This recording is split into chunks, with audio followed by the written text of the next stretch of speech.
ያልመጣሁም በእውነት አልፎ አልፎ ነው የመጣሁት እዚህ እና የምትኖሩበትን የምታገለግሉትን በልባችሁ ውስጥ ያለውን ምጥ ተስፋ እሱን ሁሉ እንደዚሁ በልቡናዬ ውስጥ ገምታለሁኝ እና እግዚአብሔር በቸርነቱ እዚህ ቦታ ስላቆማችሁ ስሙ ይቀደስ። ለመንግስቱ ደግሞ እናንተን ቋሚ አድርጎ እዚህ ስለወከላችሁ ስለ እንደራሴነታችሁ እግዚአብሔር የተመሰገነ ይሁን። ይሄን ማለት ፈልጋለሁኝና በጣም ደስ ነው የሚለኝ። በብዙ ሁኔታዎች ውስጥ ሆናችሁ ታገለግሉታላችሁ። ስለ ወጣቶችም በጣም ደስ ይለኛል በእውነት እነሱም ባየው ቁጥር ነው ትንሽ እድሜ የሚጨምርልኝ መሰለኝ። አሁን እንደሱ ነው ያሰብኩትና በእውነት እግዚአብሔር ይባረክ። እናንተንም ወጣቶች ይሄን ፕሮግራም ያዘጋጃችሁ ይሄ አመታዊ ፕሮግራም እንደሆነ እዚያ የተለጠፈው ላይ አይቻለሁኝ። ሰሞኑን ምናልባት ስትጸልዩ ቆይታችኋል ብዬ ገምታለሁ። በሚቀጥሉትም ቀናት እንደዚሁ ይቀጥላል አሁን እንደሰማሁትና እግዚአብሔር ወጣቶችን ይባርክ። መሬቱ ላይ ያሉ ወጣቶችን በሙሉ ይባርክ በእውነት እና እኔ አንድ የተገነዘብኩት ነገር እግዚአብሔር የሚሰራው ስራ ሁሉ መጽሐፍ ቅዱስ ስናነብ ትልልቅ ሰዎች የፈለገ እንዳልነበረ በጣም አይቻለሁ። ይሄን በጣም አይቻለሁ። በልጅነታቸው በወጣትነታቸው በብላቴንነታቸው ነው አብዛኛዎቹን አገልጋዮች ጌታ የመረጠው ያሰለጠነው የተጠቀመው። መድኃኒታችንም ይሄን ያህል አሮጌ ሰው አልነበረም። ገና በ33 ዓመቱ አደል ጨርሶ የሄደው በወጣትነቱ ነው የተጠቀመበት ጌታ። ስለዚህ እኔ ምንድነው የምለው ያለ የእግዚአብሔርና የሰው አስተያየት ይለያያል በጣም። እግዚአብሔር ልጆችን ወጣቶችን በጣም እንደሚጠቀም አምናለሁ አምኛለሁ። እኔ ምንም ጥያቄ የለኝም። ሁላችሁም እመኑ እንደዚህ እና እግዚአብሔር ይባረክ ስለሚሰራው ስራ። ይሄንን ለማለት ፈልጌ ነው። አሁን ዛሬ በተለይ እንድንነጋገርበት የቀረበውን ርዕሰ ጉዳይ ወንድማችን አሁን ተናገረ። ቅሬታዎች የሚል ግን ከሱ ጋር አብሮት ያለ ቃል አለ። የመንግስቱ ቅሬታዎች የሚል ቅሬታ የሚለው ቃል እንግዲህ ትንሽ የተወላገደ ይመስላል አማርኛው። ቀረ ከሚለው የወጣ ነው ለነገሩ። ቅሬታ የሚለው ቀረ ከሚለው ነው፣ ከቀሩት መካከል ማለት ነው። ግን በአንድ ወገን ደግሞ ቅሬታን ለሌላ ነገር እንጠቀምበታለን። ለምሳሌ በጣም ብዙ ቅሬታ አላት እሷ በሰውየው ላይ በጣም ተቀይማለች፣ ቅሬታ አላት እንላለን። ነገሩ አሁንም የቀረ ማለት ነው። እውነት ለመናገር በውስጥ የቀረ ነው። ይሁን እንጂ ቅርታ ነው እሱ የሚባለው ቅርታ ነው። በሰው ላይ ያለን ሐዘን ወይም ያለን ሸክም ያለን ብስጭት እሱ ቅርታ ነው። ይሄኛው ቅሬታ ነው።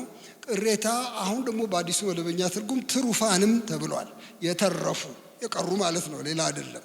የተረፉ ናቸው። በእንግሊዝኛም ሬመነንትስ የሚለው ሪሜን ያደረገ እንደማለት ነው እና ከቃላት መጀመር ጥሩ ነው ብዬ ነው።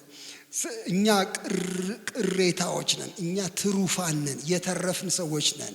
ብዙ ተወስዶ የተረፍን ነን የሚል ስሜት ያመጣል። በአንድ ወገን ሰቀቀን ውስጡ አለበት። እኛ ብቻ ቀረን። አሁን ለምሳሌ ወንድማችን ያነበበው ኢሳይያስ አንዱ ዘር ባያስቀርልን ኖሮ እንግዲያው ለካ ተጨርግዶ ሄዷል ማለት ነው አብዛኛው፣ ግን የቀረ ትንሽ አለ የሚል ስሜት ያመጣል።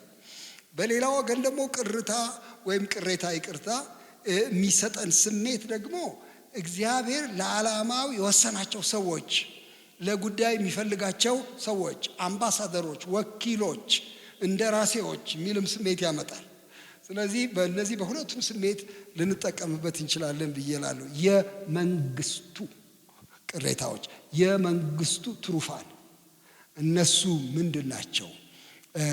ምንድነው እንዲያደርጉ የተፈለገው? ምንድነው ጥሪያቸው? እነዚህ የመንግስት ትሩፋን እና ማን ናቸው እነሱ ራሳቸው የሚሉትን ነገሮች ትንሽ በትንሽ ብቻ ነው እንድናይ ዛሬ ምጋብዛችሁ። መጀመሪያ ማን ናቸው የሚለውን እሱን ለማየት እንፈልጋለን። የመንግስቱ ትሩፋን ማን ናቸው? ምንድን ናቸው የሚለውን በኋላ ደግሞ መንግስት የሚለውን ቃል ደግሞ ትንሽ ልንመራመርበት ደግሞ ልጋብዛችሁ ፈልጋ። ምንድነው መንግስት? የመንግስት ስንል ምን ማለታችን ነው? ይሄ መንግስት የሚል ነው። ከዚያ ደግሞ የመንግስቱን እሴት እና ተልእኮውን እንድናይ ይፈልጋለሁ እና ምክንያቱም እነዚህ የመንግስቱ ትሩፋን በመንግስቱ እሴት እና በመንግስቱ ተልእኮ ውስጥ እንዲሆኑ የተጠሩ ናቸው። እነዚህ እንግዲህ አሁን የቃላት ክምር ነው የከመርኩት፣ ግን ቀስ እያልን አብረን እንነጋገራለን። እነማን ናቸው እነዚህ ሬመነንትስ? እነዚህ ትሩፋን እነማን ናቸው? እኛ እነማን ነን? እንዴት መጣን የሚለው አንዱ እሱ ነው። እንዴት የመንግስት ቅሬታዎች ሆነን። ሁለተኛው ሐሳብ ደግሞ መንግስቱ ራሱሳ ምንድነው የሚል እናያለን ባጭሩ። ከዚያ በኋላ የመንግስቱ እሴቶች፣ የመንግስቱ ዋና ዋና ጉዳዮች፣ የመንግስቱ የኑሮ ዘይቤ ማለት ነው፣ የመንግስቱ እሴቶች ቫልዩስ፣ እና ደግሞ የመንግስቱ ተልእኮ ጥሪው ምንድነው? ምን እናርግሽ ታዲያ መንግስት አባሎች ከሆንን የመንግስት ቅሬታዎች ከሆንን ታዲያ እንዴት እንኑር? ምን እናድርግ? ምን ተልእኮ አለን? እነዚህን ወዲያ ወዲህ ቀስ ብዬ ለመናገር ሞክራለሁ። ጥሩ ነው፣ በጣም ጥሩ ርዕስ ነው የመረጣችሁት ብዬ አስባለሁ። በጣም ትልቅ ርዕስ ነው መንግስት የሚለው አስተሳሰብ ራሱ እና በዚያ ላይ ትንሽ ልነጋገር እፈልጋለሁ። አንድ ቦታ ሰሞኑን እንደዚሁ የመንግስቱ ገንቢዎች የሚል አንድ ትንሽ ሚኒስትሪ ተቋቁሞ ጠሩኝና የመንግስቱ ገንቢዎች ሲሉ እንዴ እኛ ነን እንዴ ምን ገነባው አልኩኝ። እኛ ጡብ አይደለም እንዴ እዚያ ውስጥ የምንሰካ መንግስት ውስጥ እኛ እንዴት እንገነባ? ባለ መንግስትማ እሱ ነው። ባለ መንግስትማ እሱ ነው። መጽሐፍ እኮ እኛ ገንቡ እኮ አላለንም እንዴ? ገንቡ አላለንም። እኛ ራሳችን የምንገነባለን እዚያ ውስጥ ገብተን ለማለት ነው። ግን ሐሳባቸው ገብቶኛል። የመንግስቱ ገንቢዎች ሲሉ ልክ አሁን እኛ የምንለውን ነው። እግዚአብሔር ለመንግስቱ ከጠራን እንዴት ባለ መንገድ መንግስቱን እናስፋፋ፣ እንዴት ባለ መንገድ ራሳችንን በመንግስቱ ውስጥ እናሰልፍ የሚል ጥያቄ ነው። በኋላ በዚሁ ተነጋገርን። ዛሬም ላነሳላችሁ የምፈልገው እሱን ነው። እግዚአብሔር በመንፈስ ቅዱስ ይረዳናል። እግዚአብሔር ይመስገን። አጭር ጸሎት እስቲ እንጸልይ። የብዙ ምሕረት አምላክ ሆይ ስለ እነዚህ ልጆች ስለ እነዚህ ወጣቶች እጅግ አድርጌ አመሰግንሃለሁ። ልቡናቸውን ስላነቃኸው እግዚአብሔር አንተን ስለሚፈልጉ እጅግ አድርጌ አመሰግንሃለሁ። ጨምረህ ስጣቸው አቤቱ። የምህረት አምላክ አይናችንን አብራልን፣ ለእውነት አስታጥቀን። ክብር ላንተ ይሁንልህ በኢየሱስ ክርስቶስ ስም አሜን። እግዚአብሔር ይመስገን። ይሄ ሁላችሁ ነገር ሁሉ የጀመረው እሱ እኛን መንግስት በማድረግ ነው። እኛን መንግስት አደረገን። መጽሐፍ እንደሱ ስለሚል ነው። በጣም የምታውቁት የምትወዱት አንድ የመጽሐፍ ቅዱስ ክፍል አለ። ዮሐንስ ራእይ ምዕራፍ 5 ትዝ ይላችኋል። ምዕራፍ 5 በጣም የሚያስገርም ነው። እሱ ሄዳችሁ እናንተ ታነቡታላችሁ፣ እንዲያው ጊዜ ለመቆጠብ እንጂ ታነቡታላችሁ። እዚያ ላይ አንድ ዋና ነገር አስቀምጧል። ይሄ ዋናው ነገር ምንድነው? በጣም የሚደንቅ ነገር ነው። ጭብጨባ፣ እልልታ፣ ስግደት፣ አሜንታ የተንጸባረቀበት ትልቅ ትዕይንት ነው። ዮሐንስ ራእይ ምዕራፍ 5 የሆነውን ታውቃላችሁ። አንድ መጽሐፍ ታትሞ በ7 ማህተም ተዘግቷል፣ ታስሯል። የሚፈታ ጠፍቷል። ማን ይፈታዋል? ይሄ መጽሐፍ ማን ነው ሊወስድ የሚችለው? በዙፋኑ ላይ ካለው ከእጁ ማን ነው የሚወስደው? ማን ነው ማህተሞቹን የሚፈታ የሚል ጥያቄ ይቀርባል። በሰማይ ላይ ጭጭ ይላል ሰማይ።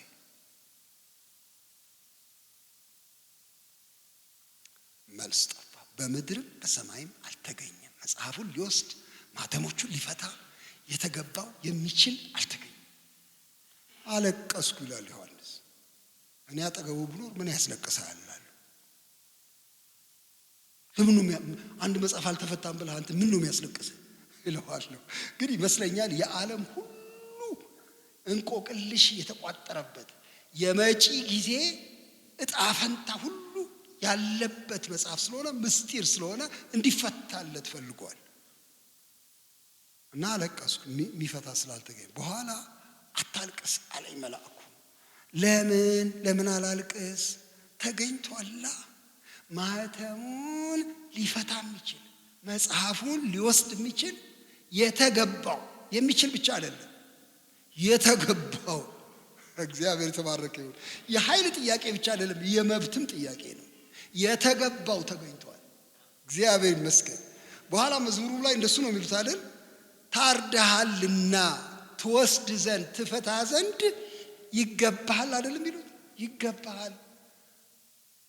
ራይት አለህ፣ አቅም ብቻ አይደለም መብትም አለህ አንተ ብለው በጣም ትልቅ ማስተጋባት ይደረጋል። ያው የምታውቁት ነው ታሪኩ። ከዚያ መላእክት ይሰግዳሉ፣ 24 ሽማግሌዎች ይሰግዳሉ፣ 4 እንስሶች ይሰግዳሉ፣ ሰማይ ምድር ለስግደት ይጠራሉ፣ ሁሉ ይሰግዳል። ለምን ተሰገደለት?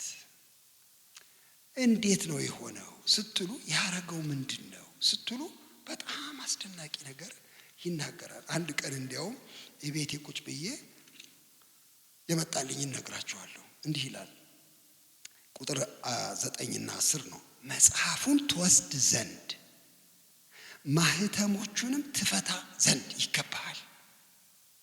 ትችላለህ ብቻ አይደለም፣ ይገባሃል። ታርደሃልና በደምህም ለእግዚአብሔር ከነገድ ሁሉ ከቋንቋም ሁሉ ከወገንም ሁሉ ከሕዝብም ሁሉ ሰዎችን ዋጅተህ ለአምላካችን መንግስት እና ካህናት የሆኑ ዘንድ አደረጋቸው። በኋላ አንድ ቀን ይህንን እያነበብኩ ምናልባት ተሳስቼ ከሆነ ታርሙኛላችሁ። ምን መጣብኝ? እንዴ ጌታ ኢየሱስ የተጨበጨበልህ የተሰገደልህ በእኛ ምክንያት ነዋ አልኩት። በእኛ ምክንያት ነው። እኛን እኮ ስላመጣህ ነው እኮ ሰማይ ያጨበጨበው። ከአሕዛብ ከወገን ከነገድ ከቋንቋ ከዘር ከምናምን ሰብስበህ ለአምላክህ መንግስት እንድንሆን ስላረከን አስጨበጨብንልህ ማለት ነው አልኩኝ። ተዳፍሬ እንደሆነ እናንተ ቀስ አድርጋችሁ በኋላ አስተካክሉኝ። ልለው የፈለኩት ግን ገብቷችኋል። ጉዳዩ የኛ ነገር ነው። ሰማይ ያጨበጨበው እልል ያለው የሰገደው የኛ ነገር ነው። የሱ ነገር የኛ ነገር ነው። የሚገርም ነገር ነው። እሱ የሰራው ስራ ለኛ ነው። እግዚአብሔር ይባረክ። ታረደ። የታረደው ለምንድን ነው? ሊዋጀን ነው። ሊዋጀን ነው። የራሱ ሊያረገን ነው። ሊገዛን ነው። ገዝቶ ምን ሊያረገን ነው? መንግስት ሊያረገን ነው። እግዚአብሔር የተባረከ ይሁን። መንግስት አደረጋቸው። የሚያስደንቅ ነገር ነው። ስለዚህ እኛ መንግስት ነን ማለት ነው። እግዚአብሔር የሚገዛበት ምስፍና ነን ማለት ነው። እግዚአብሔር በላያችን ላይ ይነግሳል። የእግዚአብሔር ሐሳብና ፈቃድ በላያችን ላይ ይፈጸማል። የእግዚአብሔርን መንግስት እናስተጋባለን። እግዚአብሔር ለመንግስት እንጠራለን። እግዚአብሔር ይባረክ። ይሄ በጣም ትልቅ ጥሪ ነው በእውነት። ቅድም ወንድማችን የአባቱ ስም ቡሌ የሆነው አሁን ሊጠፋኝ ነው። ማን ነው ያንተ ስም? እባክህ ሰለሞን። እሺ ሰለሞን፣ እግዚአብሔር ይባርክ። እኔ ድምፅህን እወደዋለሁ። በጣም ጥሩ ነው በእውነት። እና ያው ብቀናም አላገኝም፣ ግን ጥሩ ነው በጣም። እሱ ቅድም ያረገልን ውለታው እያለ ሲል በልቤ ይሄን አሰላስል ነበር። ያረገልን በመስቀል ላይ ለእኔ መንከራተት እያለ ሲል ይሄን ሁሉ መንገድ የሄደው እኔን ከዲያብሎስ መንግስት አውጥቶ ወደሚወደው ልጁ መንግስት ለማፍለስ ነው። የመንግስት ቅያሬ ነው የተደረገው። እሱ ብቻ አይደለም፣ እኛንም መንግስት አደረገ። መንግስትም ሰጠን። እግዚአብሔር የተባረከ ይሁን። ይሄ አንድ ቋንቋ ነው። ስለዚህ እኛ መንግስት ነን። የካህናት መንግስት ነን። የፖለቲካ መንግስት አይደለን። የካህናት መንግስት ነን። ምን ማለት ነው? የካህናት መንግስት የአጣኞች መንግስት ማለት ነው። ጥናውን ይዞ ምስጋና፣ ውዳሴ፣ አምልኮ፣ ስግደት ላንተ ይሁን የሚል ካህናት የተከማቹበት መንግስት ነው። እግዚአብሔር ዋና የሆነበት መንግስት ነው። እግዚአብሔር ይመስገን። እንደሱ አደረገን ስለሚል እንግዲያው ራሳችን ማንነታችን ከዚህ የጌታ ኢየሱስ ስራ የመነጨ ነው። መንግስት ሆነ። መንግስት ሆነን ብቻ አይደለም፣ መንግስትም ሰጠን። ሉቃስ ወንጌል ምዕራፍ 12ን ስመለከት ነበረ። እዚያ ላይ በጣም የሚገርም ነገር ይናገራል። መድኃኒታችን ኢየሱስ ክርስቶስ ብዙ ነገር ይናገራል። እዚያ ምዕራፍ 12 ላይ ግን አንድ በጣም የሚገርም ነገር ይናገራል። እሱ ምንድን ነው? ከኔ ጋር መሆን የምትፈልጉ ከሆነ አትጨነቁ፣ ባካችሁ በምትበሉት በምትጠጡት አትጨነቁ። ውጥር አትበሉ። ምን በላለሁ፣ ምን ጠጣለሁ፣ የት እኖራለሁ፣ እንዴት ሆናለሁ። ብዙ የሚያስጨንቀን ነገር ነው። አትጨነቁ። አባታችሁ ያውቃል፣ ሳትጠይቁትም እንኳን ያውቃል። ግን መንግስቱን ፈልጉ አለ። መንግስቱን ፈልጉ። ንጽጽር ላይ ያስቀምጥና የሰው ልጅ የሚጓጓለት ብዙ ነገር እንደተከመረ የእግዚአብሔር መንግስት ደግሞ በአንድ ወገን ሆኖ እናንተ ባካችሁን መንግስቱን ፈልጉ፣ ሌላው ይጨመራል ይላል። እግዚአብሔር የተባረከ ይሁን። የፍለጋ አቅጣጫ ሰጥቶናል። መንግስት ፈልጉ፣ ጓጉ ለመንግስቱ። አንድ ቦታ ላይ ጽድቁንም ብሎ ይጨምራል። የመንግስቱን ጽድቅ ፈልጉ ብሎ ይላል። እዚሁ ላይ ታዲያ ምን እንደሚል ስሙ። ይሄን ካለ በኋላ ቁጥር 32 ላይ አንተ ታናሽ መንጋ መንግስትን ሊሰጣችሁ የአባታችሁ በጎ ፈቃድ ነውና አትፍሩ። አትፍሩ። ታናሽ ናችሁ ግን አትፍሩ። ምክንያቱም መንግስት ይሰጣችኋል። የአባታችሁ ይሄን ፈቅዷል። ባለ መንግስት ናችሁ እናንተ። አትፍሩ። አንተ አትፍሩ ትላለህ። እንዲያውም ጨምሮ ያላችሁን ሽጡ፣ ምጽዋትን ስጡ፣ ሌባ በማይቀርብበት ብልም በማያጠፋበት በሰማያት የማያልቅ መዝገብ የሚሆኑትን የማያረጁትን ኮረጆዎች ለራሳችሁ አድርጉ። መዝገባችሁ ባለበት ልባችሁ ደግሞ በዚያ ይሆናል ብሎ እርምጃ እስክንወስድ ድረስ ድፍረት ይሞላናል። ባለ መንግስት ናችሁ። ለምንድን ነው ፈርታችሁ የምትኖሩት? እናንተ ምበላው የለኝ ምጠጣ የለኝ፣ ኧረ ያላችሁንም ብትሸጡ እንኳን አትከስሩም፣ በሰማይ መዝገብ ታከማቻላችሁ ብሎ ይሄን መንግስት ከመሬት እስከ ሰማይ ይዘረጋዋል። ስሙ የተቀደሰ ይሁን። ስለዚህ አትከስሩም ብሎ እናንተ ግን መንግስት የሚሰጣችሁ ናችሁ ብሎ ይላል። በጣም ጥሩ ነገር ነው። ይቺ ታናሽ መንጋ የምትለው ሐሳብ ቅድም ቅሬታዎች ከተባለው ጋር የሚስማማ ነው። ቅሬታዎች ነን፣ ታናሽ ነን፣ ብዙ አይደለንም፣ ሲታይ አቅመ ቢስ እንመስላለን። ታናሽ መንጋ ግን ባለ መንግስት ከመንግስት ጋር የተቆራኘን አርጎ ያቀርባል። እግዚአብሔር የተባረከ ይሁን። እንግዲያው ይሄ አስተሳሰብ መጽሐፍ ቅዱስ ውስጥ ብዙ ቦታ አለ። እንዲያው ትንሽ ብቻ ላጠናክረው። ለምሳሌ ዘጸአት 19 ላይ አንደኛ ጴጥሮስ ምዕራፍ 2 ላይ ጴጥሮስ ከዘጸአት ነው የወሰደው። ዘጸአት 19 ላይ ህዝቡን ሰብስቦ እግዚአብሔር ምን ይላቸዋል? ከሲና ተራራ ግርጌ ምድር ሁሉ የኔ ናትና ይላቸዋል። ይሄ የምታዩት ምድር ሁሉ የኔ ነው። ግብፅ ብትል፣ ሶሪያ ብትል፣ ባቢሎን ብትል ምድር ሁሉ የኔ ናትና እናንተ ግን ቃሌን ብትሰሙ ኪዳኔንም ብትጠብቁ ለኔ የተቀደሰ ህዝብ፣ የካህናት መንግስት ትሆኑልኛላችሁ፣ ርስት ትሆኑልኛላችሁ ብሎ ይላል። ይሄ አስተሳሰብ ዘለቀ እስከ አዲስ ኪዳን። ህዝቡን እግዚአብሔር ለካ የሚፈልጋቸው ለመንግስትነት ነው ማለት ነው። ከግብፅ ባርነት አውጥቶ ምን ይላቸዋል? ከፈለጋችሁ ቃል እንጋባ፣ ውል እንፈጽም፣ እኔ ብዙ ምድር አለኝ፣ ምድር ሁሉ የኔ ነው፣ ግን ከእናንተ ጋር ስፔሻል ኪዳን እገባለሁ ከፈለጋችሁ። እናንተም ከኔ ጋር ውል ግቡ።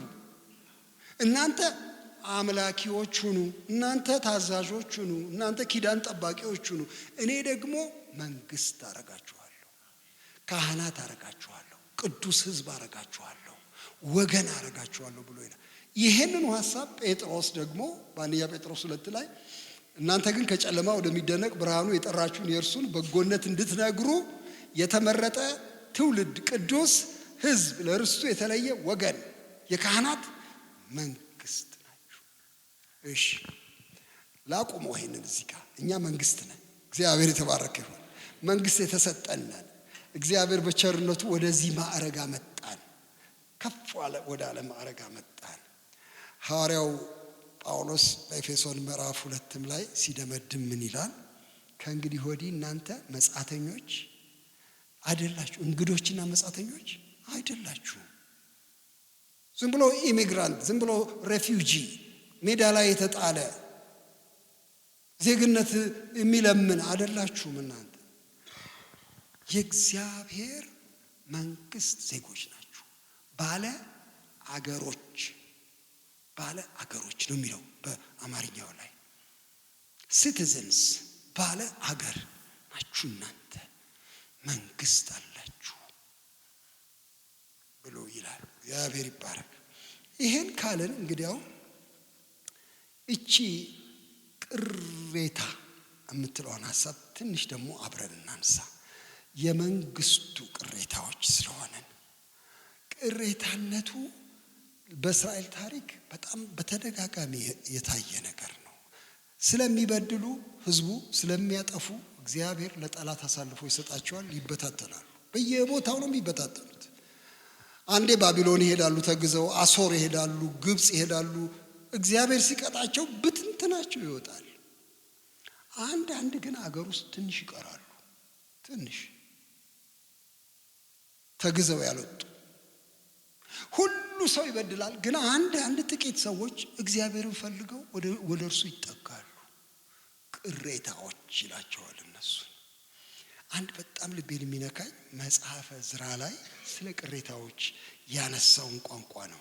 መጽሐፈ ዕዝራን እንድናየው እፈልጋለሁ። በእውነት መጽሐፈ ዕዝራ ላይ እነዚህ ቅሬታዎች ከባቢሎን ምድር ይመለሱና መቅደስ ይሰራሉ።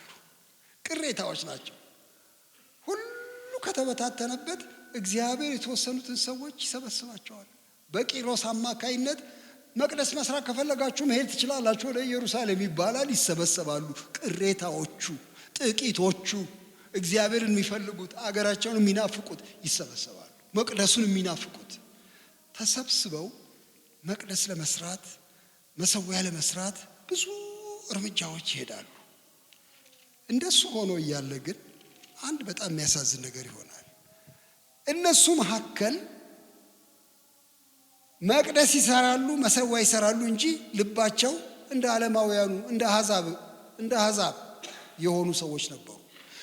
ጌታ የከለከለውን ከአሕዛብ ጋር መጋባትን ያደርጋሉ፣ ይበላሻሉ። ይሄን ይሰማል ዕዝራ። ሕዝቡ ተበላሸ፣ ልክ እንደ አሕዛብ ልማድ ያደርጋል ይላል። ከዚያ ይኸውላችሁ ዕዝራ የሚናገረውን ቋንቋ ምዕራፍ 10 ዕዝራ እያለቀሰ እና በእግዚአብሔር ቤት ፊት እየወደቀ በጸለየና በተናዘዘ ጊዜ ከእስራኤል ዘንድ የወንድና የሴት የሕፃናት እጅግ ታላቅ ጉባኤ ወደ እርሱ ተሰበሰበ፣ ሕዝቡም እጅግ አለቀሱ ብሎ ይላል። የሚገርም ነገር ነው። ይሄ ልቅሶ የመጣበት ምክንያት ቅድም እንዳልኳችሁ በደል ስለተፈጸመ ነው። አሁን ስሙ፣ እንዲህ ይላል ምዕራፍ 9 ላይ ይሄ ወንድማችን ዕዝራ ቁጥር 5 በሰርክ መስዋዕት ጊዜ ልብሴና መጎናጸፊያዬ እንደተቀደደ ሆኖ ከመዋረዴ ተነሳው፣ በጉልበቴም ተንበርክኬ ወደ አምላኬ ወደ እግዚአብሔር እጄን ዘረጋሁ፣ እንዲህም አልኩ፣ አምላኬ ሆይ ኃጢአታችን በራሳችን ላይ በዝቷል፣ በደላችን ወደ ሰማይ ከፍ ከፍ ብሏል። አምላኬ ሆይ ፊቴን ወደ አንተ አነሳ ዘንድ አፍራለሁ ፈራማለሁ። ከአባቶቻችን ዘመን ጀምረን እስከ ዛሬ ድረስ እጅግ በድለናል። ዛሬም እንደሆነው ስለ ኃጢአታችን እኛና ንጉሶቻችን ካህናቶቻችን ለሰይፍ ለምርኮ ለብዝበዛ ለእፍረት በምድር ነገሥታት እጅ ተጣልን። አሁንም ቅሬታ ይተውልን ዘንድ በተቀደሰውም ስፍራው ችንካርን ይሰጠን ዘንድ አምላካችንም ዓይናችንን ያበራ ዘንድ በባርነትም ሳለን ጥቂት የሕይወት መታደስ ይሰጠን ዘንድ ለጥቂት ጊዜ ከአምላካችን ከእግዚአብሔር ሞገስ ተሰጥቶናል። የቅሬታዎች ተስፋ ምን ይላል ዕዝራ? ተበላሽቷል ነገር። ነገሥታቶቻችን አጥፍተዋል፣ ፈርደህባቸዋል።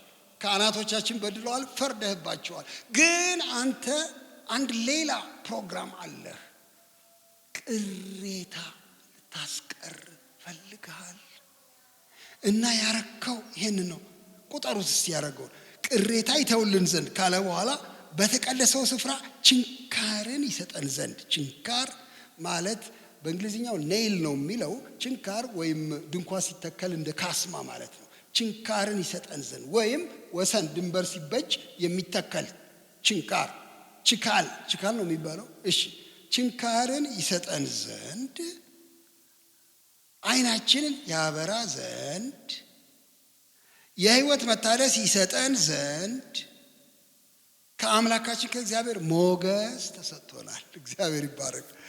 ወይ ጉድ! ለቅሬታዎች ያላቸው ተስፋ አልኩኝ። ለቅሬታዎች ለካ ተስፋል። እግዚአብሔር ቅሬታዎችን እንዴት ያያል ብለን ስንል አንደኛ በባዶ ሜዳ ላይ ችንካር ይሰጣቸዋል፣ ቦታ ይሰጣቸዋል። አላችሁ እልም ጥፍት አላላችሁ አላችሁ ይላቸዋል። እሱ ብቻ አይደለም፣ ሕይወት ይሰጣቸዋል። እግዚአብሔር ይመስገን። ሞገስ ይሰጣቸዋል እግዚአብሔር ለቅሬታዎቹ። የሚያስገርም ነገር ነው። እግዚአብሔር መታደስ ይሰጣቸው፣ ተሐድሶ፣ ሕይወት፣ ዘለቄታዊ አቋም እግዚአብሔር ለቅሬታዎቹ ተስፋ ሰጥቷል። እግዚአብሔር የተመሰገነ ይሁን። ራሳችሁን እንደ ቅሬታዎች ታዩ እንደሆነ ቅድም ወንድማችን ሲናገር ስለነበር እንደ ቅሬታዎች በዚህ ዘመን ጥቂት ቅሬታዎች ነን ያለነው። ልክ ዕዝራ እንዳለው ግን የእግዚአብሔር ሐሳብ ለቅሬታዎች ምንድን ነው? ቤት ዘግታችሁ እያለቃቀሳችሁ እስክትሞቱ ድረስ ጠብቁ አይደለም። በፍጹም አንሰናል፣ በጣም ጥቂት ነን። አብዛኛው ከበባችን በጣም የሚያስፈራ ነው። እኛ ትንሽ ቅሬታ ነን፣ እንደው አውጣን በሉ አይልም። ችንካር ይሰጣል፣ ሞገስ ይሰጣል። እግዚአብሔር የተመሰገነ ይሁን። ሕይወት ይሰጣል፣ የሕይወት መታደስ ይሰጣል። ይሄንን ሊያደርግ ነው ያመጣ እና ይሄ ነው የቆጨው ዕዝራን ያንገበገው። አንተ እንደዚህ አሰብክ፣ ግን አሁን እኛ የምንሰራው ስራ ያሳዝናል ብሎ ይልና ከዚያ በኋላ ዝቅ ብላችሁ ስታዩ ደግሞ ቁጥር 13 ላይ ስለ ክፉ ስራችንና ስለ ታላቁ በደላችን ካገኘን ነገር ሁሉ በኋላ አንተ አምላካችን እንደ ኃጢአታችን ብዛት አልቀጣህንም፣ ነገር ግን ቅሬታን ሰጠህን። ሬመነንት መሆን፣ ትሩፋን መሆን የእግዚአብሔር የምህረት ስራው ነው። እግዚአብሔር ለሕዝብ ሲራራ ነው ቅሬታ የሚያስቀምጠው። እናንተ እንደ ኃጢአታችን አልከፈልከንም፣ ቅሬታን ሰጠን ይላል። እሺ እኛ ቅሬታዎች ነን በዚህ ዓለም ላይ። በምን ሴንስ ነው ቅሬታ ይሆን ነው? ዓለሙ ሁሉ እግዚአብሔርን የሚከተል አይደለም። የዓለሙ አስተሳሰብ ጸረ እግዚአብሔር ነው በአብዛኛው። እግዚአብሔር በክርስቶስ እኛን ያዳነን ግን ቅሬታዎች ነን። እንግዲያው ምን ማለት ነው? እግዚአብሔር ራርቶልን እግዚአብሔር ሕይወት ሰጥቶን የተቀመጥን ሰዎች ነን። በእግዚአብሔር ዓላማ የተቀመጥን ሰዎች ነን። እግዚአብሔር የተባረከ ይሁን። መንግስት አለው እግዚአብሔር። ለመንግስቱ ነው ቅሬታ ያደረገን። ምን ማለት ነው የእግዚአብሔር መንግስት?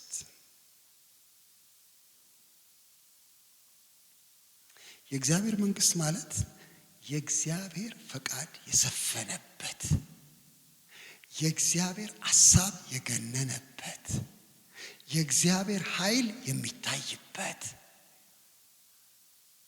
የእግዚአብሔር ፍቅር የተንሰራፋበት፣ የእግዚአብሔር ፕሮግራም የሚከናወንበት ማለት ነው።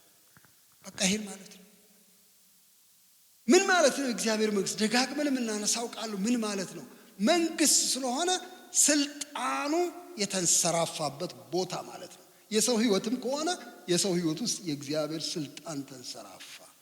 በዓለምም ላይ ከሆነ የእግዚአብሔር አቅምና ጉልበት ታየ። ፈቃዱን ለመፈጸም እግዚአብሔር በረታ። የእግዚአብሔር የመስፍንነት የገዥነት ቦታ ማለት ነው። ፈቃደ እግዚአብሔር ብቻ የሚሰለጥንበት ቦታ ማለት ነው መንግስት እግዚአብሔር። እንግዲያው እኛ የእግዚአብሔር መንግስት ነን ወይም የመንግስቱ ዜጎች ነን ስንል የእግዚአብሔር ፈቃድ፣ የእግዚአብሔር ሐሳብ፣ የእግዚአብሔር ስልጣን በላያችን ላይ ነግሷል ማለታችን ነው።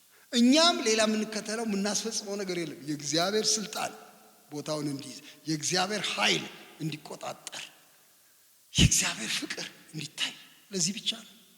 እንግዲህ በዚህ የእግዚአብሔር መንግስት ውስጥ እግዚአብሔር ቅሬታዎች አድርጎ ጠራን።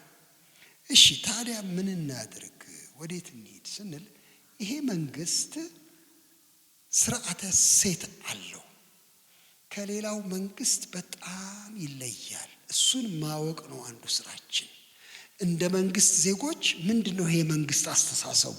ፕሮግራሙ ምንድነው? ይሄ መንግስት ምንድነው ቫልዩ የሚያደርገው? እሴት አድርጎ የያዘው ምንድነው ማለት ጥሩ ነው። በጣም ጥሩ ነው። እግዚአብሔር መንግስት አለው፣ እሱን አንክድም። ግን የመንግስቱ ዘይቤሳ ምንድነው? እሱን በትንሹ ልናገር እፈልጋለሁ። በሰፊው መነጋገር የሚቻለው ይሄ የእግዚአብሔር መንግስት እሴት። ለምን እግዚአብሔር ስርዓት አለው ለመንግስቱ። ዝም ብሎ የተገነባ መንግስት አይደለም። ጌታችን በማቴዎስ ወንጌል ምዕራፍ 5 ምዕራፍ 6 ምዕራፍ 7 ላይ የመንግስቱን እሴቶች ነግሮናል። ያንን ሄዶ ብቻ ማንበብ ነው። ምን አይነት መንግስት ነው ይሄ መንግስት? ምን የሚፈቅድ ነው? ምን የሚከለክል ነው? እንዴት አይነት ነው መንግስቱ ስትሉ እዛ ሂዳችሁ አንብቡ። እሴቶቹን ዘርዝሯል። እኔ በትንሹ ብቻ ላነሳ እፈልጋለሁ እነዚያን እሴቶች በትንሹ ብቻ። ትንሽ ማለቴ ባህር ነዋ። ጌታችን ኢየሱስ ክርስቶስ ስለ እግዚአብሔር መንግስት እሴቶች የተናገረበት ይሄ ክፍል ምዕራፍ 5 እስከ 7 ያለው ክፍል በጣም ሀብታም ነው። እንደዚህ ብሎ ይጀምራል። አፉን ከፍቶ አስተማራቸው እንዲህም አለ፣ በመንፈስ ድሆች የሆኑ ብፁዓን ናቸው፣ መንግስተ ሰማያት የነሱ ናትና። የሚያዝኑ ብፁዓን ናቸው፣ መጽናናትን ያገኛሉና። የዋሆች ብፁዓን ናቸው፣ ምድርን ይወርሳሉና። ጽድቅን የሚራቡ የሚጠሙ ብፁዓን ናቸው፣ ይጠግባሉና። የሚምሩ ብፁዓን ናቸው፣ ይማራሉና። ልበ ንጹሖች ብፁዓን ናቸው፣ እግዚአብሔርን ያዩታልና። የሚያስተራርቁ ብፁዓን ናቸው፣ የእግዚአብሔር ልጆች ይባላሉና። ስለ ጽድቅ የሚሰደዱ ብፁዓን ናቸው፣ መንግስተ ሰማያት የነሱ ናትና። እቺ ብቻ እንኳን ብናይ እግዚአብሔር ከፍ የሚያደርገው ነገር ቫልዩ የሚሰጠው ነገር ምን እንደሆነ ያሳየናል።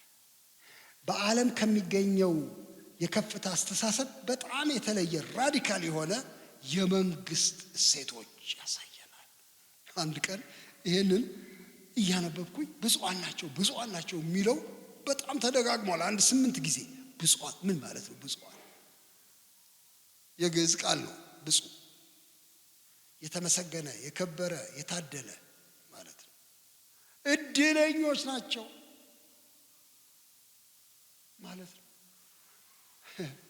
በሌላ አነጋገር አሁን እኔ ወጣቶች ጋር ብዙ ጊዜ ስሰራ ቆየሁ። ወጣት ሴቶች አንድ ላይ ተሰብስበው ካሉ አንዲት እንግዳ ሴት ካለፈች በመካከላቸው ያዩዋታል። ልብ ብለው ያዩዋታል። አንዳንዴ ከእግሯ ጀምረው እስከ አናቷ ያዩዋታል። ለምሳሌ እቺ ልጅ የተፈጥሮ ጸጉሯ በጣም ጥሩ ከሆነ፣ ቅርጿ በጣም ጥሩ ከሆነ፣ ጸጉሯ ተዘናፍሎ ከታየ ወይ ታድላ ይላሉ ልጆቹ። ይገርመኛል ይሄ ቋንቋ ወይ ታድላ። ወንዶችም እንደዚሁ ይላሉ። እነሱ ደግሞ በጸጉር አይነት ላይ ሆን ይችላል። እነሱ ወይ ኪሱ ያበጠ ወይ ጡንቻው የፈረጠመ ወይ ታድሎ። የጌታ ኢየሱስ ወይ ታድሎ ይሄ የላችሁ እዚህ ላይ ነው። ማቴዎስ ወንጌል 5 ብፁዓን የሚለው የታደለ ማለት ነው። የታደሉ ናቸው እነዚህ ይላል። ለምሳሌ እና ምን አይነት ነው የታደለው ሰው? እንደ እግዚአብሔር መንግስት አስተያየት የታደለው ሰው ለምሳሌ ምን ይላል? ድሆች የሆኑ ወይ ታድለው፣ በመንፈስ ድሆች የሆኑ ወይ ታድለው ይላል። እግዚአብሔር ተባረከ ይሁን። የመንግስተ ሰማያት እሴት ነው ይሄ። በምድር ላይ የታደሉ አይባልም ወይ ድሆች። ግን ይሄ የገንዘብ ድሆች አይደለም ያለው። በመንፈስ ድሆች የሆኑ ብቃታቸው እግዚአብሔር ብቻ የሆነ በራሳቸው ብቁ እንዳልሆኑ የሚሰማቸው ወይ ታድለው ያለሱ ተስፋ የለኝም የሚሉ ወይ ታድለው። ወዳጄ በቤቱ ሲሄድ ብሎ በቃ እንጸልያ ይለኛል። እሺ ነው እንመረከት አይጨርስም። እኔ ይደክመኛል እና ቀስ ብሎ በቃ በጸሎት ዝጋልን ይለኛል። ራርቶ እሱ ይጸልያል፣ ዝም ብሎ ይጸልያል። ቀኑ ሙሉ ሲጸልይ ይውላል። እናገርማ ነው በጣም አንድ ቀን ማታ ሄድኩ ቤቱ አብሬው ልጸልይ። ትንሽ ክፍል ውስጥ ገባን። ጠባብ ናት፣ 2 ሜትር በ3 ሜትር ትሆናለች ምናልባት። ተንበረከከ። እኔም ተንበረከኩ። ለካ እሱ ቀኑን ሙሉ ሲጸልይ ውሏል። ጨርሷል ይመስለኛል። ብዙ የጸሎት ጥያቄ ዝም ብሎ ከአምላኩ ጋር ንግግር ብቻ ነው ያለ። ኮንቨርሴሽን ነው እንደዚህ ዝም ብሎ እንደ ሰው ነው የሚነጋገር። እኔ ተንበረከክ ያለው እሱ ተንበረከኳል። ቀስ ብሎ አምላኬ የኔ አባት አንተ አባቴ ሲል ሰማዋለሁ። የኔ አባት አንተ ምንድነኝ? እኔ በፊት ምንድነኝ? እኔ ዝልዝል ስጋ አይደለሁም፣ የተዘለዘለ ስጋ አይደለሁም ሲል እኔ ተንበርክኬ የተዘለዘለ ስጋ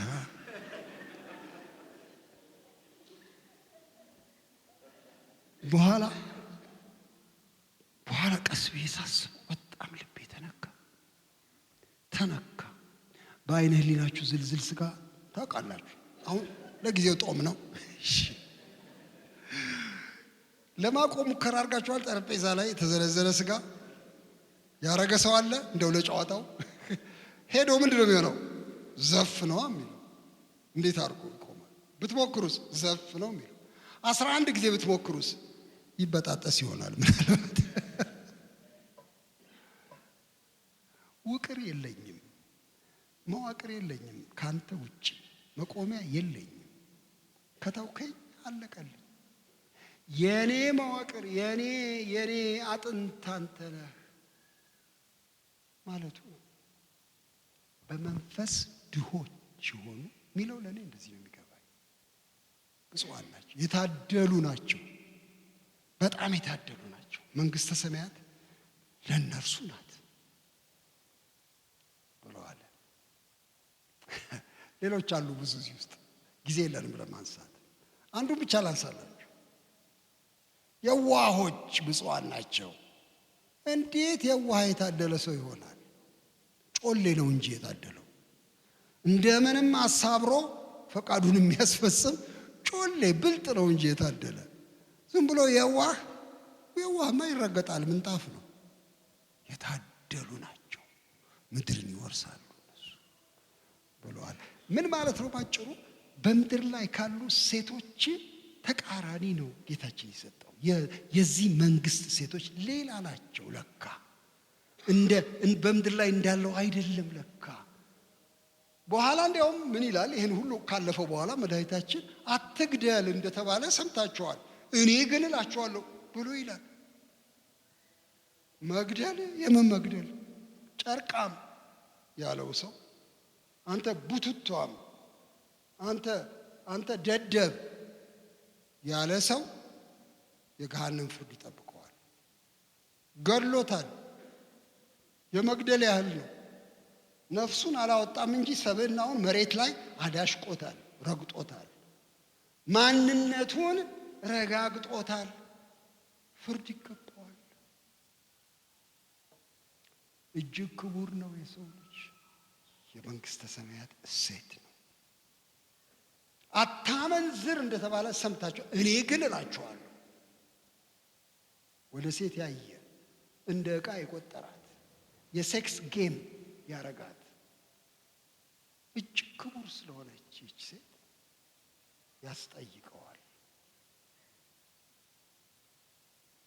ምን ማለት ነው ስል እሱ እንዲያውም ግልጽ አድርጎ ጽድቃችሁ ከፈሪሳውያን እና ከጻፎች ጽድቅ ካልበለጠ ወደ መንግሥተ ሰማያት አትገቡ ብሎ ይላል። ከፍ ያለ አመለካከት፣ የከበረ አመለካከትን ሰጠ ጌታ ኢየሱስ። ሰማያዊ መንግሥተ ሰማያዊ እሴቶችን አስተዋወቀ። ይሄ በሕግና በደንብ የሚመራ ፈሪሳውያን የሚሟገቱበት ከጤና አዳምና ከእንስላል አስራት የሚያወጡበት አይነት ሳይሆን የሰው ልጅን ያከበረ፣ ጾታዊ ግንኙነትን ያከበረ፣ ቃልን ያከበረ እጅግ የላቀ ጽድቅ ብሎ ይለዋል። ያ እሴት ተሰጥቶናል። የቀረውን አንብቡ እናንተ፣ በጣም ብዙ ነው። እንግዲያው ይሄ መንግስት የኑሮ ዘይቤ አለው ማለት ነው። አንድ ልጨምርላችሁ፣ ሐዋርያ ጳውሎስ ያለውን በተዘዋዋሪ መንገድ ስለዚህ መንግስት ፊልጵስዩስ ምዕራፍ 3 ላይ በጣም እሱን ሳነባው በጣም ይገርመኛል። በተቃርኖ ነው እዛም ያስቀመጠው። አይታችሁ እንደሆነ ፊልጵስዩስ 3 መጨረሻዎቹ ላይ ምን ይላል? ቁጥር 18 ልጀምርላችሁ። ስለ ብዙ ሰዎች የሚናገረው አለ። ለክርስቶስ መስቀል ጠላቶች ሆነው ይመላለሳሉ። ብዙ ጊዜ ስለ እነሱ አልኳችሁ፣ አሁንም እንኳን እያለቀስኩ እላለሁ፣ መጨረሻቸው ጥፋት ነው። ስሙ ባህሪያቸውን። ሆዳቸው አምላካቸው ነው ማለት አፒታይት ነው የሚገዛቸው። አምጣ አምጣ የሚል የስጋ ፍላጎት ነው የሚገዛቸው። አምላክ አድርገው የሚሰግዱት ለፍላጎቶቻቸው ነው። ሆዳቸው አምላካቸው ነው። ክብራቸው በነውራቸው ነው። በፍጹም የክብር አስተሳሰብ አያውቁትም። ነውርን እንደ ክብር ይቆጥሩታል። አሳባቸው ምድራዊ ነው። እኛ ይላል አሁን የመንግስቱ ቅሬታዎች እኛ ግን እንደማለት ነው። እኛ አገራችን በሰማይ ነው። አንድ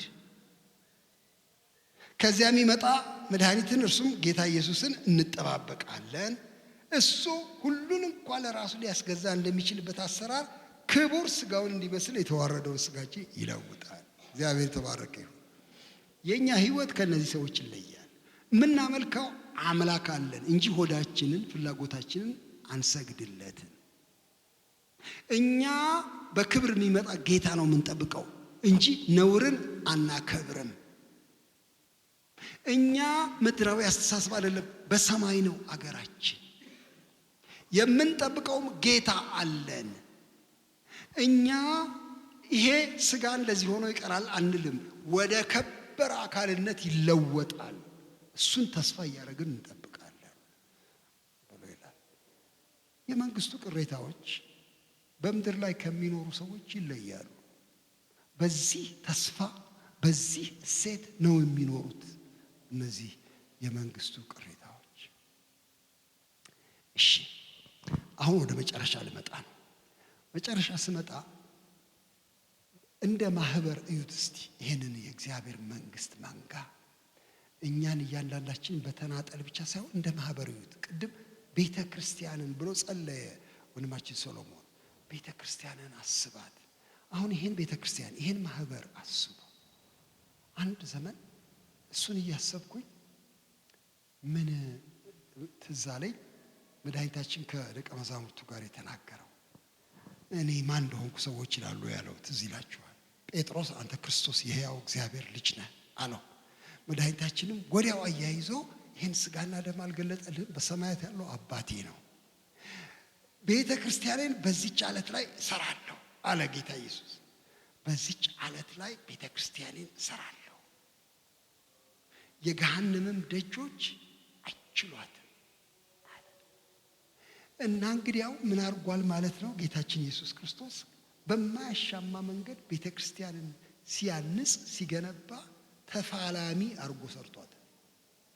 ገና ከፍጥረቷ ቤተ ክርስቲያን ፍልሚያ ውስጥ ናት። ገሃነም ደጆች አይችሏትም ካለ ጦርነት ውስጥ ናት ማለት ነው። ቤተ ክርስቲያንን እሰራለሁ ብሎ ፍልሚያ ውስጥ ነው የከተታት። ቤተ ክርስቲያን የእግዚአብሔር መንግስት ወኪል ሆና ምድር ላይ ነው ያለችው። እንደ ማህበር እኛ የእግዚአብሔር እንደራሴዎች ሆነን በቤተ ክርስቲያን ውስጥ የእግዚአብሔርን መንግስት የምናስፋፋ ሰዎች ነን እና ጦርነት አለብን። ከፍተኛ ጦርነት ውስጥ ነው ያለነው። ቤተ ክርስቲያን ፍጥረቷ ሰላማዊት እንደሆነ አታስቡ ባካችሁ። በጣም ብዙ ሰው ለሱ ነው የሚያስበው። አሁን በውጭ ያሉ ፖለቲከኞች ቤተ ክርስቲያን አይደላችሁም እንዴ? የሃይማኖት ተቋም አይደላችሁም እንዴ? ስለ ሰላም ነው እንጂ ማውራት፣ ስለ እርቅ ነው። ልክ ነው፣ ስለ ሰላም ነው፣ ስለ እርቅ ነው የምናወራው። ግን የምንፋለመው ፍልሚያ ግን ብርቱ ነው። ከዲያብሎስና ከመንግስቱ ጋር ከገሃነም ደጆች ጋር እንፋለማለን። እና እኔ ብዙ ቀን ይመስለኝ የነበረው ይሄ ቃል የገሃነም ደጆች አይችሏትም ካለ እንግዲያው ሊነቀንቋት ቢሞክሩም ሊያዳፍኗት ቢሞክሩም አትጠፋላቸውም የሚል ብቻ ነበር የሚመስለኝ። አትጠፋላቸውም። አሁን በቅርብ ጊዜ 3 ዓመት ይሆን እንደሆነ አላውቅም፣ ሳየው ደጆች ይላል። የምን ደጆች? የገሃነም ደጆች። ምን ወሰዳት ገሃነም ደጅ? አርፋ በቦታዋ አትቀመጥ። ተፋላሚት ናት። እሷ ናት የምትሄድ ወደ ገሃነም ደጅ። ለመንጠቅ ነው የምትሄደው። ደጅ ምን ያቆማታል? ኃይለኛውን ሳያስሩ ማንም ቤት ገብቶ የሚበዘብዝ የለም አለ ጌታ። እንግዲያው ለመበዝበዝ ነው፣ ገሃነም ደጅ ላይ ቁጭ አለችው። የታሰሩትን ለማስፈታት ነው፣ ለማስወጣት ነው። እንግዲያው ይቺ ቤተ ክርስቲያን የእግዚአብሔር መንግስት ወኪል ሆና ትፋለማለች ከጨለማ መንግስት ጋር እና በደጅ ደርሳ ይዛ ነጥቃ ትወጣለች። ጥሪዋ ይሄ ነው እንጂ ቤተ ክርስቲያን ፈቃድ አውጥታ መንግስት ፈቃድ ሰጥቶኛል እንዳትነኩኝ ብላ እዛ ለጥፋ ቁጭ የምትል ማህበር አይደለችም። ፍጥረቷ እንደዚህ አይደለም። ቤተ ክርስቲያንን እሰራለሁ የገሃነምም ደጆች አይችሏትም አለ ጌታ። በምንም አይነት ቁጭ አትሉ እና ለተፋላሚነት ነው የተጠራ ነው። የመንግስቱ ቅሬታዎች ተፋላሚዎች ናቸው። መንግስቱ እንዲሰፋ ስለሚፈልጉ ገሃነም ደጅ ላይ ይደርሳሉ እንጂ ቤት ቆልፈው እንዳትነኩን መብት አለን ብለው የሚቀመጡ አይደሉም። እግዚአብሔር የተፋላሚነት መንፈስ ይስጠን። በእውነት ለማስፈታት የታሰሩትን መድኃኒታችን እንደሱ ነው ያለው። የእሱ ተልእኮ ነው የኛ ተልእኮ። ምን አለ ጌታ? የእግዚአብሔር መንፈስ በእኔ ላይ ነው፣ እንቁልልጭ እልበታለሁ አላለ። መንፈሱ በእኔ ላይ ነው፣ እንድታከብሩኝ እፈልጋለሁ አላለ። መንፈሱ በእኔ ላይ ነው፣ ለድሆች የምስራች የታሰሩትን እፈታ ዘንድ፣ ለዕውሮች ማየትን እሰጥ ዘንድ፣ የተጠቁትን ነፃ አወጣ ዘንድ ልኮኛል ብለዋል። እንግዲያው ለስራ ነው ማለት ነው መንፈሱ የተሰጠው። ኢየሱስ ክርስቶስ ራሱ ተፋላሚ ነበር እኮ። የዲያብሎስን ስራ ሊያፈርስ የእግዚአብሔር ልጅ ተገለጠ ማለት እኮ መፋለም እኮ ነው።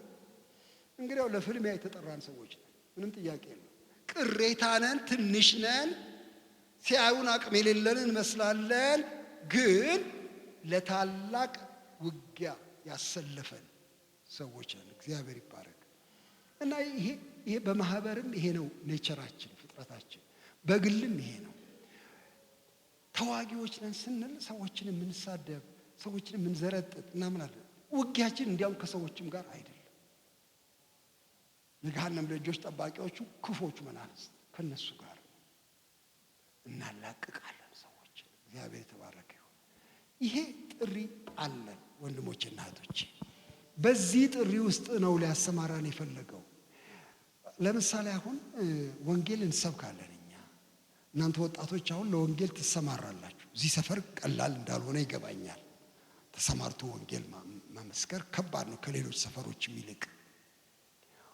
ግን ምንድነው የምታረጉት ብዬ ስል ይኸውላችሁ፣ ወንጌልን የምናይበት መነጽር የምስራች ነው የምንሰብከው። ጌታ ኢየሱስ ሞቶላችኋል፣ ኑ ባካችሁ ተቀበሉት ባካችሁ ለእናንተ ሲል ብለን እንሰብካለን።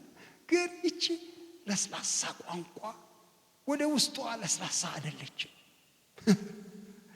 ምክንያቱም ሲሞት በመስቀል ላይ ገድሏላ ጥልን። መስቀሉ ብርቱ መስቀል ነው። የዲያብሎስን ስራ አፍርሶበታላ። አይገርምም? እና ምን እያደረግን ነው? የእግዚአብሔር መንግስት እያስፋፋን ነው። እንዲያውም ጳውሎስ ጌታችን ሁለቱም ብለውታል። የእግዚአብሔር መንግስት ቀርባለች፣ ንስሐ ግቡ አይደለ ስብከታቸው የነበረው። ዮሐንስም ጌታችን መድኃኒታችንም ደቀ መዛሙርቱ የእግዚአብሔር መንግስት ቀርባለች። ምን ማለት ነው? በሌላ አነጋገር አሁን በድሮ ጊዜ የነበሩት ነገስታት ምን ያደርጉ ነበረ? እኛ ሀገር እንደምንሰማው በታሪክ እንደምናነበው ሰራዊታቸውን ያሰልፉና ገብር ገብር ገብር ያሰኛሉ። ነጋሪት እየጎሰሙ ገብር ነው የሚሉት። ምን ማለት ነው? እጅ ስጥ፣ እጅ ስጥ ይሻላል፣ እጅ ብትሰጥ ለመንግስት። ገብር ጉ ጉ ጉ ጉ ጉ ታምቡሩ ተናጥፎ መሬት አንዋጋም፣ እጅ ሰጠናል፣ የግዛቱ አካል ይሆናል። ገብር ገብር እኮ ነው የምትሉት ወንጌል ስትሰብኩ። እውነቴን እኮ ነው፣ እሱን እኮ ነው የምንለው። ልክ ነው፣ ሞቶልሃል፣ ይወድሃል፣ ወደ እሱና ነው። ግን በውስጡ ያለውን ክፉ መንፈስ ጨቁኖ የያዘውን የአጋንንት ኃይል ገብር፣ ልቀቅ። የእግዚአብሔር ነው ይሄ ሁሉ፣ መሬት ሁሉ የጌታ ነው፣ ባንዲራው ይተከልበት ማለታችን እኮ ነው። አስገባሪዎች ነን በአንድ ወገን። ልክ ነው። የወንጌል ሰባኪዎች ጳውሎስ ራሱ የሚገርመው ሐዋርያት ሥራ 20 ላይ የእግዚአብሔር መንግሥት በመካከላችሁ እየዞርኩ የሰበኩ እኔ ይላል። ሲሰብክ የኖረው መንግሥት ነው። ለካ ጌታ ይገዛል፣ ሊገዛ ይፈልጋል። ለዛኛው ለዲያብሎስ የተገዛችሁ ውጡ፣ ከዚያ ወደ ብርሃን መንግሥት ኑ እያለ የመንግሥቱ ሰባኪ ነበር። እንግዲህ ያው እናንተ የመንግሥት ቅሬታዎች ስብከታችሁም ጥሪያችሁም ይሄ ነው፣ ሌላ አይደለም። ወንድሞች እናቶች፣ በቃ ይሄ ነው፣ ይሄ ነው የእግዚአብሔር መንግሥት ይላል ሮሜ 14 ላይ ሐዋርያው ጳውሎስ። የእግዚአብሔር መንግሥት መብልና መጠጥ አይደለች፣ ጽድቅ ናት። የእግዚአብሔር መንግሥት ጽድቅ ናት፣ ትክክለኛነት ነው፣ እግዚአብሔርን ማስደሰት ነው፣ በትክክል መንገድ በእውነት መንገድ መራመድ ነው። ጽድቅ ናት የእግዚአብሔር መንግሥት። ደግሞ ሰላም ናት የእግዚአብሔር መንግሥት። በእርቅ መንገድ መሄድ ነው፣ በእውነት መንገድ በእርቅ መንገድ መሄድ ነው። ደግሞ ደስታ ናት የእግዚአብሔር መንግሥት። ኪሴ ስለሞላ የሚመጣ ሳይሆን በመንፈስ ቅዱስ የሆነች ደስታ ናት፣ ከሰማይ የሚወርድ ደስታ ናት። ይሄን አዝለን ነው የምንሰማራው ማለት ነው የመንግስቱ ቅሬታዎች። እና እዚሁ ጋር ባቆም ይበቃኛል ብዬ አስባለሁ። እኔ ይቺ መንግስት በቸርነቱ እግዚአብሔር የሰጠን መንግስት ነው። ወዶ ፈቅዶ ታርዶ ያስገኘ መንግስት ነው። ታርደሃልና በደምህም መንግስት አደረካቸው ዋጅተ ስለሚል በጌታ ኢየሱስ ክርስቶስ መስዋዕትነት የተገኘች መንግስት ናት። ቅሬታዎች ነን፣ ልክ ነው። ትንሽነታችንን ያሳያል። ጀማው ሁሉ አይከተለውም፣ ይህን መንግስት አያውቀው። እኛ ግን ጥቂቶች ብንሆንም ከሱ ጋር ተገናኝተናል። ዘር ቀርቶልናል። ግን ይሄ ዘር ዝም ብሎ እንዳፈተተው የሚኖር አይደለም። መርህ አለው፣ እሴት አለው፣ ተልእኮም አለው። እግዚአብሔር ይባረክ። ስለዚህ እናንተ ወጣቶች፣ እኛ ሁላችን እዚህ ያለን ሰዎች እባካችሁ የዚህ መንግስት ተሰላፊዎች እንሁን። ተሰላፊዎች፣ በቃ ይስፋፋ መንግስቱ። እኛን ጌታ ሊያሰልፈን ፈልጓል። የማንም ጀሌ አትሁኑ።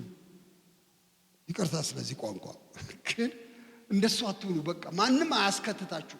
ለጦር ያስከተተውን ደስ ያሰኝ ዘንድ ትዳር በሚገኝበት ንግድ ራሱን አያጠላልፍም የተባለው የክርስቶስ በጎ ወታደር ነው። የክርስቶስ በጎ ወታደር ነጠላ ነው ዓላማው፣ አዝማቹን ማስደሰት ብቻ። እግዚአብሔር የተባረከ ይሁን። ለጦር ያስከተተን እሱ ነው።